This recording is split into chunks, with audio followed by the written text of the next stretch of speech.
Hello friends, welcome to my YouTube channel KL study. तो friends, यहाँ पर हम लोग एमपी-टेट वर्ग 2 चयन परीक्षा के लिए जो आपके मैथ और साइंस के जो कंपलसरी टॉपिक दिए गए हैं, केमिस्ट्री और फिजिक्स, तो उनमें से केमिस्ट्री को हमने स्टार्ट किया था, जिसकी हमारी 2 क्लासें हो गई थी। और आप देखेंगे, चाहे आप गणित का सिलेबस देखिए चयन परीक्षा का, चाहे विज्ञान का, आप यूनिट 16 से जो दिए गए हैं, मतलब जो इकाई 16 दी गई है, तो इकाई 16 में आपकी केमिस्ट्री से स्टार्ट है। वहाँ पर आपका टॉपिक दिया है पदार्थ की अवस्थाएं एवं ऊष्मागतिकी। तो इसकी हमने क्लास फर्स्ट और सेकंड पढ़ ली थी, जिसमें हमने आपको पदार्थ का वर्गीकरण और थोड़ा बहुत परमाणु के बारे में बताया हुआ था। ठीक है, तो ये दोनों क्लास आप ज़रूर से देख लें। इनका जो लिंक है वो डिस्क्रिप्शन में दे देंगे, या फिर अलग से इनकी हमने प्लेलिस्ट भी बना दी है, तो आप वहाँ जा कर के इनको देख सकते हैं। बहुत ही इंपॉर्टेंट सारे चैप्टर रहेंगे और बहुत ही डीप में आपको थ्योरी बताई जाएगी, क्योंकि आपका जो एग्ज़ाम है बहुत ही नज़दीक है और आपको हर एक चीज़ दोबारा ना पढ़नी पड़े, इस कारण से सारी चीज़ें यहाँ पर आपको देखने को मिल जाएंगी। और ये जो डाटा रहेगा वो पूरा एनसीईआरटी बेस्ड और जो अदर ऑथेंटिक बुक्स होती हैं उनका डाटा आपको देखने को मिलेगा। तो एक बार पहले हम थोड़ा सा देख लेते हैं कि हमने क्लास फर्स्ट और सेकंड में क्या पढ़ा हुआ है, फिर हम आज की क्लास को स्टार्ट करेंगे। और ये आपके वर्ग 2 चयन परीक्षा जो होनी है, मैथ और आपके जो साइंस, दोनों के लिए ये क्लासें रहेंगी। ठीक है, तो देखिए, जो फर्स्ट क्लास पढ़ी थी हमने, उसमें हमने आपको पदार्थ की अवस्थाएं और गुण बताए हुए थे। तो पदार्थ का जो वर्गीकरण है वो 2 तरीके से किया जाता है। तो एक तो आपके जो पदार्थ होते हैं वो भौतिक आधार पर ठोस, द्रव और गैस होते हैं, और फिर आपके रासायनिक आधार पर तत्व, यौगिक और मिश्रण होते हैं। तो अभी केवल हमने ठोस, द्रव और गैस के बारे में आपको बहुत सारी चीज़ें डिटेल में बताई हुई हैं। यहाँ से आपका कोई भी क्वेश्चन नहीं छूटेगा। यदि आप ये थ्योरी कवर कर लेते हैं तो फिर आप कोई भी प्रैक्टिस सेट लगाएंगे तो आसानी से उसके आंसर आप दे पाएंगे। तो देखिए, सबसे पहले हमने आपका जो टॉपिक दिया गया उसको स्टार्ट करने से पहले हमने पहले रसायन विज्ञान का आपको परिचय बताया हुआ था। तो किसी भी जब हम विषय को स्टार्ट करते हैं तो हमें ये जानना चाहिए कि वो सब्जेक्ट आया कहाँ से है और किस चीज़ का इसमें अध्ययन हमें करना है। फिर हम इसके जो टॉपिक हैं उसको कवर करते हैं। ठीक है, तो देखिए, रसायन विज्ञान में सबसे पहले हमने विज्ञान बताया था, क्योंकि जो रसायन विज्ञान है, जो केमिस्ट्री है, वो भी आपके विज्ञान की शाखा है। इसी तरीके से आपकी जो भौतिक विज्ञान है या फिर आपकी जीव विज्ञान है, ये सब किसकी शाखा, विज्ञान की। तो विज्ञान के बारे में बताया कि विज्ञान शब्द की उत्पत्ति कहाँ से हुई है और इसका अर्थ क्या होता है। फिर इसकी 2 शाखाएं आपको बताई थी, प्राकृतिक और भौतिक विज्ञान। फिर जो प्राकृतिक विज्ञान होता है इसको भी 2 भागों में बांटा है, आपके बॉटनी यानी वनस्पति विज्ञान, जिसके जनक थियोफ्रेस्टस हैं, और फिर हमने पढ़ा था जंतु विज्ञान, जिसके जनक अरस्तु है, जूलॉजी। ठीक है, फिर है भौतिक विज्ञान, इसकी भी 2 शाखाएं हैं, भौतिकी और रसायन विज्ञान। रसायन विज्ञान के जनक लेवासियर को माना जाता है। तो ये चीज़ें आप डिटेल में यदि अच्छे तरीके से समझना चाहते हैं तो क्लास 1 और क्लास 2 ज़रूर देखिए। फिर हमने विज्ञान के इतिहास के बाद हमने रसायन विज्ञान का इतिहास पढ़ा था कि केमिस्ट्री जो शब्द है वो आया कहाँ से है, इसका अर्थ क्या होता है। फिर जब भी हम कभी केमिस्ट्री को स्टार्ट करते हैं तो आपको फर्स्ट टॉपिक देखने को मिलेगा पदार्थ, मैटर, या इसी को हम कहते हैं द्रव्य। क्या कहते हैं? द्रव्य। द्रव अलग बात है, ठीक है, द्रव नहीं, ये द्रव्य है। ठीक है, द्रव्य यानी मैटर। तो ये पदार्थ क्या कहलाता है, पदार्थ किस चीज़ से बना है, तो पदार्थ जो है वो कण से मिलकर बना होता है। अब कण के बारे में आपको बताया था सारी चीज़ें, तो आप ये लेक्चर ज़रूर देख लें। फिर हमने पदार्थ के आपको वर्गीकरण बताए, ठोस, द्रव और गैस, 2 आधारों पर पदार्थ को वर्गीकृत किया गया है। ठोस, द्रव और गैस, यदि आपको स्पीड ज़्यादा लगती है तो आप स्पीड कम करके भी देख सकते हैं, आपके यूट्यूब में ये ऑप्शन होते हैं। ठीक है, अब देखिए, रसायन आधार पर जो है शुद्ध और अशुद्ध पदार्थ होते हैं। तो शुद्ध में जो तत्व और यौगिक हैं वो आ जाते हैं, और अशुद्ध में आपके मिश्रण आते हैं, जो समांग और विषमांग मिश्रण होते हैं। तो इनको डिटेल से आगे के लेक्चर्स में हम पढ़ेंगे। ठीक है, अब देखिए, यहाँ पदार्थ की अवस्थाएँ ठोस, द्रव और गैस आपको बताई थी। जो मुख्य रूप से जो आपकी अवस्थाएँ होती हैं वो 3 ही होती हैं, ठोस, द्रव और गैस। लेकिन फिर जो चौथी और 5वीं अवस्था होती है वो भी आपको बताई थी, प्लाज्मा अवस्था और बोस आइंस्टीन कंडेंसेंट अवस्था। ठीक है, तो ये भी आप देख सकते हैं, यहाँ सारी चीज़ें आपको बताई थी। क्योंकि जो पदार्थ वाला टॉपिक है, यहाँ से आपको 2 क्वेश्चन तो इसी थ्योरी से देखने को मिल जाएंगे, क्योंकि एक डायरेक्ट क्वेश्चन पूछता है पदार्थ के बारे में। ठीक है, कि जो पदार्थ है उसकी क्या विशेषता है, क्या नहीं है। अब देखिए, इसके बाद ठोस अवस्था क्या होती है ये आपको बताया, द्रव अवस्था क्या होती है और गैस अवस्था क्या होती। फिर इनका कंपैरिजन आपको बताया था कि इन तीनों में क्या तुलनात्मक अध्ययन हो सकता है, ये आपको घनत्व क्या है, सारी चीज़ें हम कर चुके। फिर पदार्थ की चौथी अवस्था प्लाज्मा होती है, क्या कहलाती है, इसके उदाहरण क्या हैं, ये आपको बताया। और पदार्थ की पांचवी अवस्था जो है बोस आइंस्टीन कंडेंसेंट, ये आपको बताया था। ठीक है, फिर जो लेक्चर हमारा सेकंड था उसमें हमने पदार्थ को ही आगे बढ़ाया हुआ था। तो एक बार पुनः से आपको पदार्थ का जो इतिहास रहा कि पदार्थ के बारे में किस विद्वान ने क्या कहा है, किसने कहा है कि जो पदार्थ है वो कण से मिलकर बना है और जो पदार्थ हैं उनको विभाजित नहीं किया जा सकता है, तो ये आपको बताया था। इसके बाद रासायनिक संयोजन के जो 2 नियम होते हैं वो आपको बता दिए थे। फिर हमने जॉन डाल्टन, अब जो इम्पोर्टेंट विद्वान हैं आपके रसायन विज्ञान में जो आपकी एनसीईआरटी में दिए गए हैं, तो इनका आपको जीवन परिचय टाइप का याद रखना है कि ये कहाँ के विद्वान हैं, इन्होंने जो रसायन विज्ञान है उसके संबंध में क्या खोज करी है, इनका जन्म कब हुआ है, कहाँ हुआ है, इनको कौन सा नोबेल प्राइज़ या कौन सा पुरस्कार दिया गया है, क्योंकि यहाँ से डायरेक्ट फैक्ट के रूप में क्वेश्चन बनता है और यदि आपको पता है तो सही, वरना गलत हो जाता क्वेश्चन। ठीक है, तो जैसे जॉन डाल्टन हो गए, अभी आगे आएगा थॉमसन महोदय, चैडविक महोदय, तो ये सारी जो चीज़ें हैं आपको अच्छे से याद रखनी है। ये एनसीईआरटी का पूरा डाटा है आपका। ठीक है, अब देखिए यहाँ पर जॉन डाल्टन जो है इनको परमाणु संरचना का जनक कहा जाता है। किसका? परमाणु संरचना का। तो ये सारी चीज़ें हम पढ़ चुके हैं। अब देखिए यहाँ पर, तो यहाँ पर हमने आपको जो परमाणु के जो सिद्धांत हैं, सबसे पहले जो जे थॉमसन महोदय आए, इन्होंने सबसे पहले परमाणु की संरचना से संबंधित पहला मॉडल दिया था। तो पूछता है क्वेश्चन कि परमाणु संरचना का सबसे पहला मॉडल किस विद्वान ने दिया? तो जे थॉमसन ने दिया था। अब आपको ये भी पता होगा कि जो परमाणु होता है, मान के चलिए ये है आपका परमाणु, परमाणु के अंदर होता है आपका नाभिक, और नाभिक में क्या क्या चीज़ होती है? तो प्रोटॉन और न्यूट्रॉन होते हैं, जबकि इलेक्ट्रॉन कहाँ चक्कर लगाते हैं? बाहरी कक्षाओं में चक्कर लगाते हैं। तो आगे चलकर ये सारी चीज़ें हम क्लियर करेंगे कि कक्षाएं क्या होती है, उपकक्ष क्या होते हैं, ऑर्बिटल क्या कहलाते हैं। ठीक है, ये सारी चीज़ें। तो नाभिक होता है, नाभिक आपको पता होगा, इसकी खोज जो है रदरफोर्ड ने की थी। अभी आगे रदरफोर्ड का परमाणु मॉडल भी देखेंगे, जिन्होंने एल्फा कणों की बौछार की हुई थी। अब देखिए यहाँ पर मौलिक कण आपको बताए हुए थे कि जो आपके परमाणु है, परमाणु जो होता है वो कणों से मिलकर बना हुआ है। तो वैसे कण जिनका निर्माण किसी अन्य कण से नहीं हुआ है, जो स्वयं से बनते हैं, वो मूल कण कहलाते हैं। और मूल कण 2 प्रकार के होते हैं, स्थायी मूल कण और अस्थायी। तो स्थायी में कौन कौन से आ जाते हैं? क्वेश्चन आपका पिछली बार पूछा गया था। तो स्थायी जो मूल कण है वो इलेक्ट्रॉन, प्रोटॉन और न्यूट्रॉन है। फिर जो अस्थायी हैं वो पॉजिट्रॉन, न्यूट्रिनो, मेसॉन, ए हैं। फिर परमाणु का आकार गोलाकार होता है और इसके बाहर जो है इलेक्ट्रॉन चक्कर लगा रहे होते हैं। परमाणु का जो केंद्र होता है वो नाभिक कहलाता है, और नाभिक कैसा होता है? धन आवेशित होता है। और परमाणु का कुल द्रव्यमान नाभिक में ही पाया जाता है। तो पूछा जाता परमाणु का कुल द्रव्यमान परमाणु के किस भाग में होता है? तो नाभिक में होता है। नाभिक की खोज किसने की? रदरफोर्ड ने की थी। नाभिक के अंदर कौन कौन सी चीज़ होती है, ये भी क्वेश्चन बनता है। तो न्यूट्रॉन प्लस प्रोटॉन ऑप्शन देगा आपको, या फिर न्यूट्रॉन और इलेक्ट्रॉन होता। तो याद रखिए, जो नाभिक परमाणु के अंदर नाभिक होता है उसमें होते हैं न्यूट्रॉन प्लस प्रोटॉन।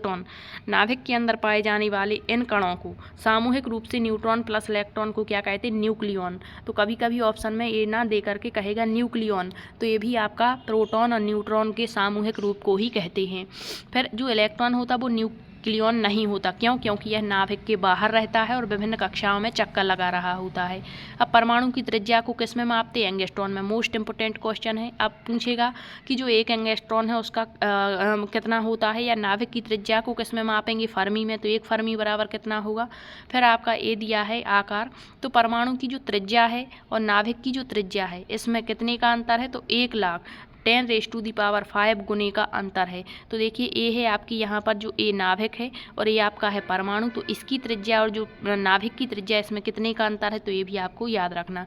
अब परमाणु मॉडल जो सबसे पहले दिया था वो थॉमसन ने दिया था। तो इन्होंने जो परमाणु मॉडल दिया था ये भी हमने पिछले क्लास में पढ़ लिया था और थॉमसन के बारे में भी आपको बता दिया था। ठीक है, अब आज की क्लास में हम आगे की चीज़ों को कवर करेंगे। तो ये हमारी क्लास 3rd है। आप 2 क्लासें ज़रूर देख लें पिछली, क्योंकि आपको सारी चीज़ें जब तक आगे की क्लियर नहीं होंगी तो आगे की चीज़ें आपको समझ में नहीं आएंगी। ठीक है, तो पिछली क्लास को ज़रूर देख लें। अब देखिए परमाणु संरचना में हम यहाँ पर रदरफोर्ड का परमाणु मॉडल देखेंगे, जो कि बहुत ही इंपॉर्टेंट है। तो पहला मॉडल हम पढ़ चुके हैं, जो कि आपके थॉमसन ने दिया था, उसमें कुछ कमी रही। फिर आगे जो आपके रदरफोर्ड महोदय आए, जिन्होंने नाभिक की खोज की थी, उन्होंने अपना परमाणु मॉडल दिया। तो इन्होंने क्या कहा, तो पहले हम इनके बारे में देख लेते हैं। अनरेस्ट इनका पूरा नाम है रदरफोर्ड। रदरफोर्ड 1871 से 1937, मतलब इनका जो जन्म है वो 30 अगस्त 1871 में स्प्रिंग ग्रोव में हुआ था। उनको नाभिकीय भौतिकी का जनक माना जाता है, क्योंकि इन्होंने नाभिक की खोज की थी। तो पूछेगा नाभिकीय भौतिकी का जनक किसे कहते हैं, तो रदरफोर्ड को कहते हैं। इनका जन्म कहाँ हुआ था, तो स्प्रिंग ग्रोव में हुआ था। कब हुआ था, 30 अगस्त 1871 में हुआ था। अब देखिए, रेडियोधर्मिता पर अपना योगदान और सोने की पन्नी के द्वारा परमाणुओं के नाभिक की खोज के लिए बहुत प्रसिद्ध हुए। 1908 में उनको नोबेल पुरस्कार भी मिला। तो पूछेगा कि जो अनरेस्ट रदरफोर्ड है, इनको नोबेल पुरस्कार कब मिला, तो वो इनको 1908 में मिला था।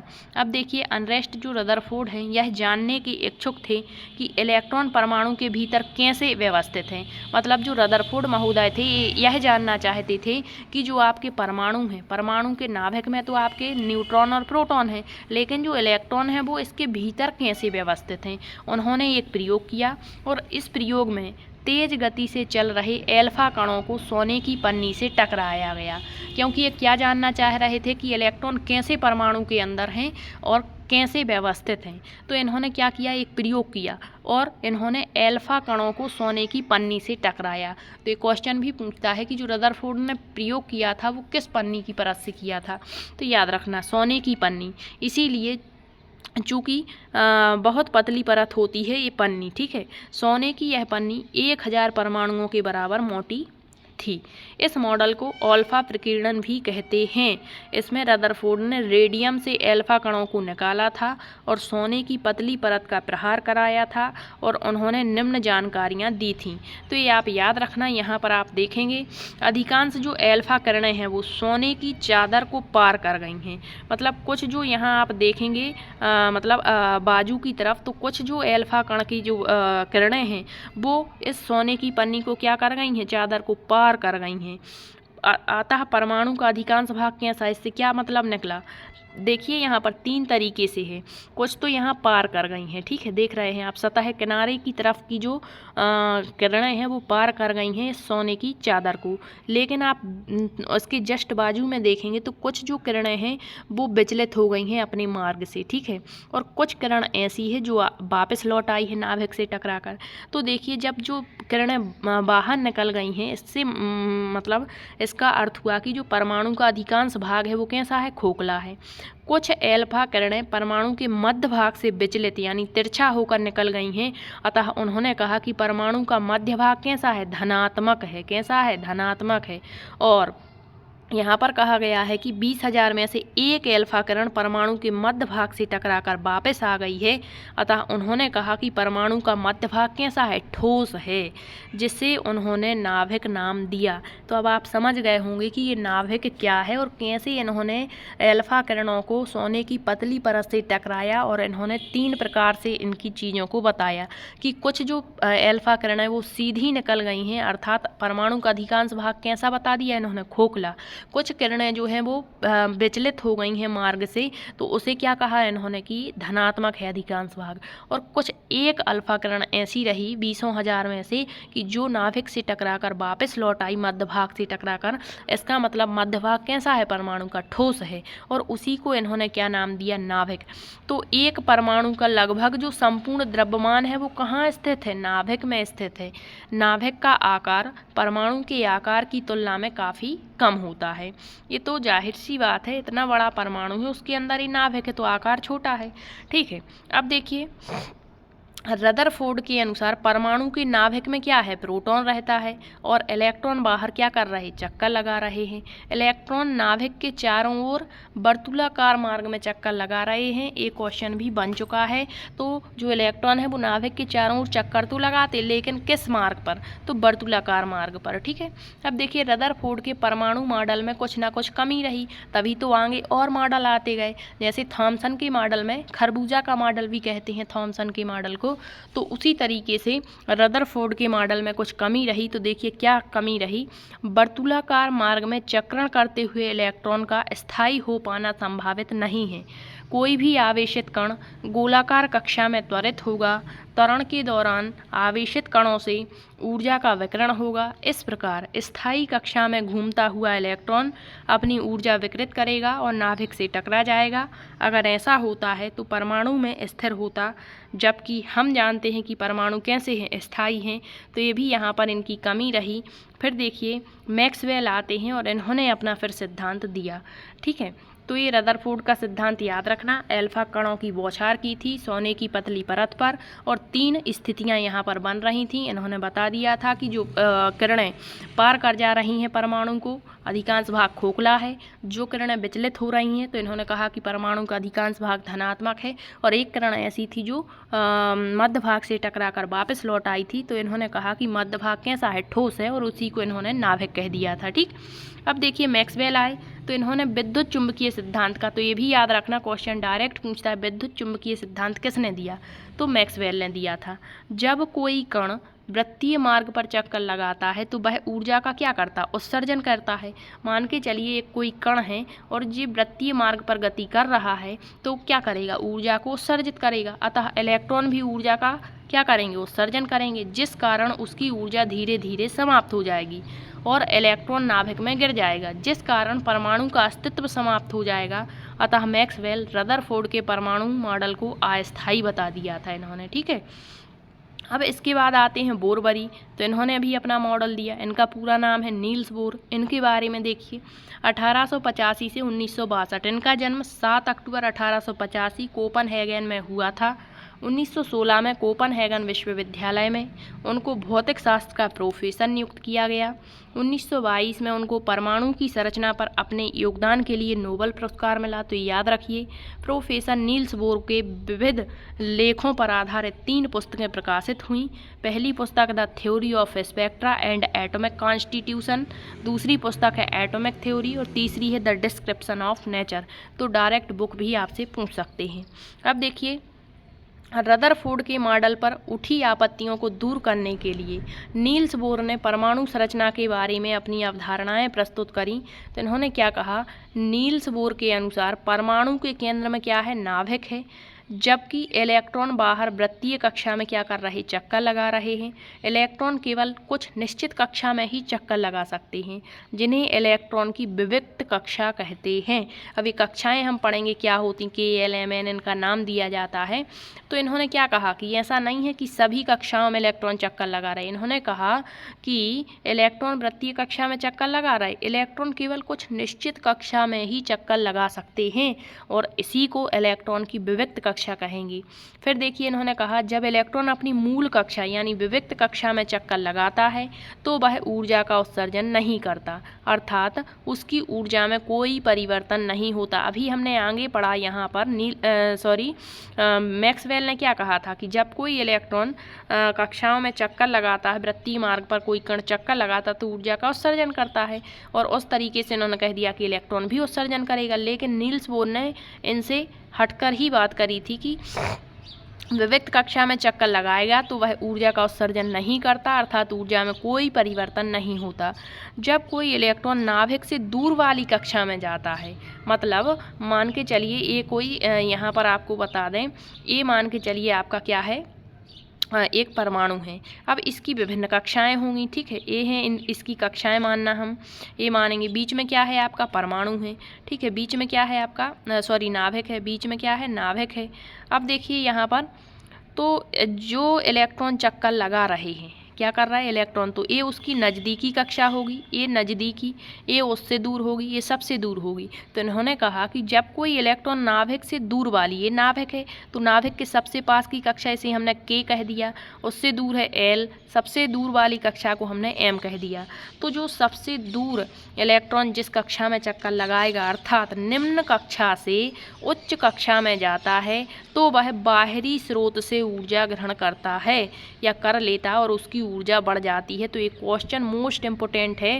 क्वेश्चन पूछेगा कि जब कोई इलेक्ट्रॉन नाभिक से सबसे दूर वाली कक्षा में चक्कर लगा रहा होता है तो उसकी ऊर्जा होती है, क्या होती है, तो वह बाहरी स्रोत से ऊर्जा ग्रहण कर लेता है और उसकी ऊर्जा बढ़ जाती है। जबकि जब निम्न कक्षा में चक्कर लगा रहा होता है तो निम्न कक्षा में जो चक्कर लगाता है तो उसमें उसकी ऊर्जा में कमी आती है। देखिए, जब कोई इलेक्ट्रॉन नाभिक से दूर वाली कक्षा से नाभिक के समीप वाली कक्षा में आता है, ये नाभिक है और ये दूर वाली कक्षा से कोई इलेक्ट्रॉन नाभिक के पास वाली कक्षा में आता है तो ऊर्जा का उत्सर्जन करता है, अर्थात उसकी ऊर्जा में कमी हो जाती है। ठीक है, तो ये दो फैक्ट हैं, मोस्ट इम्पोर्टेंट हैं और अब बच्चे इनका आंसर उल्टा ही लगाते हैं, जबकि इसका आंसर क्या सही रहेगा आप समझ गए होंगे।